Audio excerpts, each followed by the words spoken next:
yang masih ada jin dilepaskan dulu. Bagaimana caranya? Kalau ada barang-barang dilepaskan. Yang kedua, diruqyah. Ini pernah terjadi di rumah sakit Ibnu Sina. Kawan saya 3 tahun kerja di situ. Banyak ini tengok ini. Jadi satu orang minta ini dibuka loteng. Mana mungkin loteng Ibnu Sina dibuka? Dia di lantai bawah, kan UGD kan bawah. Buka ke atas, berapa pula yang rusak ke atas? Jadi rupanya didatangkanlah Ustaz diruqyah orang ini. Setelah diruqyah jinnya itu keluar dan baru dia mudah menghadapi sekolatul maut.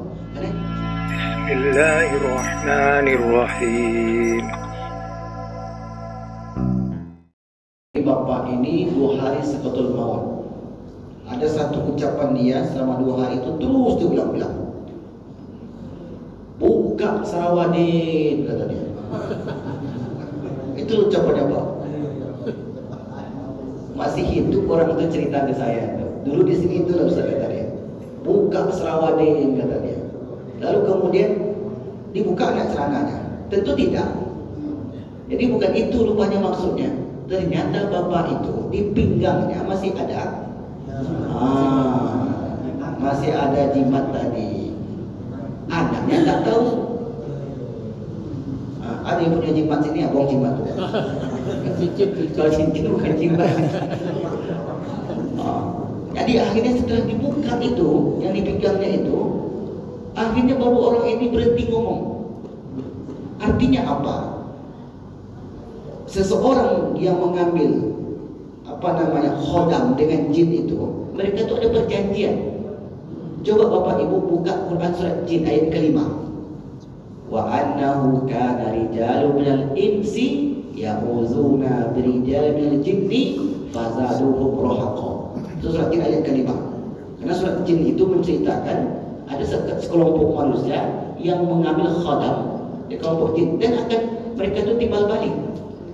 Diberi kebutuhannya, kemudian diberi pula ini. Memang yang memberikan Allah, tapi kan usaha juga jin ini. Nah, kemudian setelah dicabut baru dia berhenti. Sebelum dicabut itu susah sekali, gigau dia, macam-macam ucapannya. Atau ibarat itu diganggu oleh setan tadi. Dan itu bisa berlaku enggak? Bisa. Nabi Muhammad ketika disihir oleh orang Yahudi, itu Nabi itu sempat gigau tuh. Bisa berlaku ya bisa.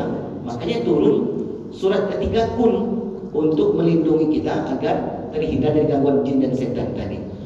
Lalu kemudian apakah solusinya harus dibuka atau harus dibuka ini dan itu? Sebenarnya bukan itu kiasan saja. Orang yang masih ada jin dilepaskan dulu. Bagaimana caranya? Kalau ada barang-barang dilepaskan. Yang kedua, diruqyah. Ini pernah terjadi di rumah sakit Ibnu Sina. Kawan saya 3 tahun kerja di situ. Banyak ini tengok ini. Jadi satu orang minta ini dibuka loteng. Mana mungkin loteng Ibnu Sina dibuka? Dia di lantai bawah, kan UGD kan bawah. Buka ke atas, berapa pula yang rusak ke atas? Jadi rupanya didatangkanlah Ustaz diruqyah orang ini. Setelah diruqyah jinnya itu keluar dan baru dia mudah menghadapi sekolatul maut.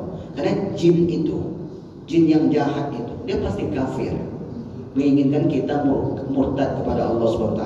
Maka kita buang jinnya itu, lalu kemudian baru ditalqinkan. Alhamdulillah, kata kawan saya ini, setelah diruqyah, kemudian surat tenangnya ditalqinkan, maka dia mudah menghadapi sekolatul maut. Nah, salah satu ayat ruqyah yang selalu dibaca adalah surat Al-Baqarah. Itu dia ayatnya. Dan akhir Al-Baqarah dan surat Jin dan surat-surat pendek lainnya itu dibaca. Dan sebenarnya tidak dibuka lantai, Pak. Ada juga memang minta buka lantai, kata dia. Nah, diikuti pula itu. Ini lantai ini keramik nih, ini mahal nih. Ini loteng ini gimana nih? Loteng baru pasang loteng dibuka pula loteng nih. Nah, jin itu dia pandai sekali berbohong kepada manusia. Intinya adalah kita membacakan ayat-ayat ruqyah kepada orang yang terkena serangan jin tadi. Begitu, Pak.